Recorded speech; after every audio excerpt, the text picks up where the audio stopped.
नमस्कार दोस्तों, डॉक्टर त्यागी health show में आपका स्वागत है। मैं हूं आपका दोस्त धर्मेंद्र और हमारे साथ हैं प्रसिद्ध वैद्यराज डॉक्टर सतीश त्यागी जी। आज हम इनसे जानेंगे आफ्टर डिलीवरी। कहते हैं कि महिलाओं के शरीर में कई बार ऐसे पदार्थ या एसिस्ट या मल जिसको कहते हैं वो रह जाते हैं, जिसकी वजह से वो बहुत परेशानियां उठाती हैं। स्वामी ओमानंद जी झज्जर गुरुकुल के संस्थापक थे और बहुत प्रसिद्ध वैद्य थे। उनकी किताबें मैं इन दिनों पढ़ रहा हूँ और उसमें एक बहुत अचूक नुस्खा दे रखा है महिलाओं की इस बीमारी से, इस दुविधा से उनको निजात दिलाने के लिए। तो वैद्यराज जी से पूछते हैं क्या वो नुस्खा। वैद्य जी, जी स्वामी ओमानंद जी का तो पूरी दुनिया में डंका है, उनको लोग जानते मानते हैं। तो उनकी किताब में जब पढ़ रहा था तो मुझे ये नुस्खा पढ़ने को मिला। कितना प्रभावी हो सकता है यह नुस्खा कि जब महिलाओं की डिलीवरी हो जाए तो उसके शरीर में वो पूरा एक कुछ ऐसा रह जाता है शिस्ट, जिससे वजह से उनको परेशानियां उठानी पड़ती हैं, यानी कि सफाई ढंग से नहीं होती है। तो वैद्य जी ने क्या प्रयोग बताया उसका? देखिए, वैद्य जी ने जो प्रयोग बताया वो ये है कि बहुत साधारण सी चीज, खरपतवार बथुआ लीजिए आप 15 ग्राम जी। और 400 ग्राम पानी में उसको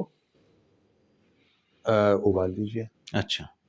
और जब वो रह जाए करीब आधा 200 ग्राम के आसपास, तो उसको छान कर रख लीजिएगा, छान लीजिएगा जरूर और पिला दें रोगी को जिसकी डिलीवरी हुई है। महिला को। हाँ, अब जहाँ तक बात है कि कितना प्रभावी है, चूंकि स्वामी ओमानंद जैसे लब्ध प्रतिष्ठित आयुर्वेदाचार्य और वैद्य ने ये चीज कही है, तो हमें उस पर भरोसा करना होगा। और जिस तरह ये उस दौर में ये चीजें प्रचलित थी, आप जाएंगे गाँव में, देहाती क्षेत्रों में, तो ये कॉमन चीजें हैं, लोग बताते थे। और स्वामी जी ने भी अपने अधिकांश नुस्खे जो है ग्रामीण क्षेत्रों के लोगों के अनुभव से उठाए हैं जी। और फिर अपने मरीजों पे इनका इस्तेमाल किया है।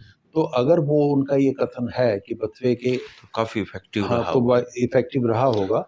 और आजकल हो सकता है कुछ लोग इस पे अपने नाक मुंह चढ़ाएं कि ये क्या बात होगी, लेकिन आप ये देखिए कि आज भी भारत के बहुत बड़े हिस्से में डिलीवरी की सर्विसेज नहीं है, आज भी घरों में अवेलेबल होते नहीं है। हैं।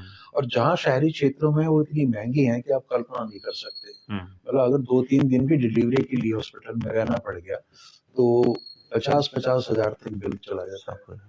तो ये जो संपन्न तबका है उसके लिए तो चीजें आसान है। और मेरा तो सरकारों से निवेदन है जो हेल्थ के क्षेत्र में काम कर रहे हैं कि जो ये नुस्खे हैं इस तरीके के, विशेषकर जिन पे इतने बड़े व्यक्ति ने अपना मोहर लगा रखी है।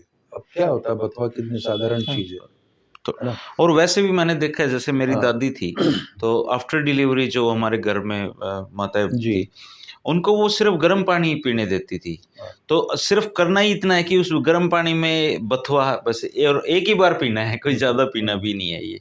तो उससे उनकी सफाई होती होगी जब देखिए, तक उस दौर में मैं तो उनको बधाई देना चाहता हूँ, कितनी समझ थी उसको। पूरे पीरियड को कहते थे जापा, जी। है ना, कि इतने दिन आपने तला हुआ नहीं खाना, जापे में तो है ना? उनका नियम था कि हाँ, गर्म पानी के अलावा तो पीने ही नहीं देते थे वो किसी तो वो जो उन्होंने महिला को। नियम वहाँ स्थापित किए थे, तो उनका कोई तो अर्थ रहा होगा, वो बिना मतलब ही नहीं थे।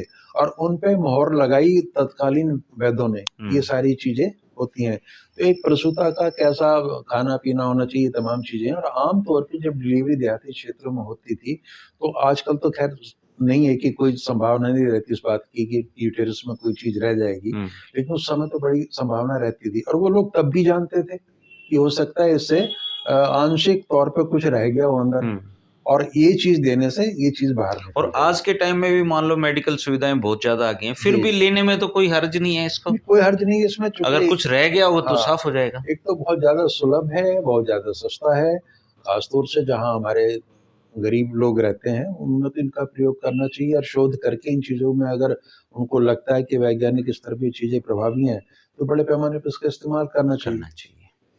तो स्वामी ओमानंद जी का ये सूत्र था, आप घर में कोई भी अगर माता बहन जिसकी डिलीवरी अभी अभी हुई है तो वो ये प्रयोग करके देख सकती हैं। इसका नुकसान तो कतई नहीं है, इवन फायदा भी होगा उन महिलाओं को जो आफ्टर डिलीवरी किसी तरीके की समस्या का सामना कर रही हैं। शुक्रिया वैद्य जी, जी, आपने हमें इतनी अच्छी धन्यवाद। जानकारी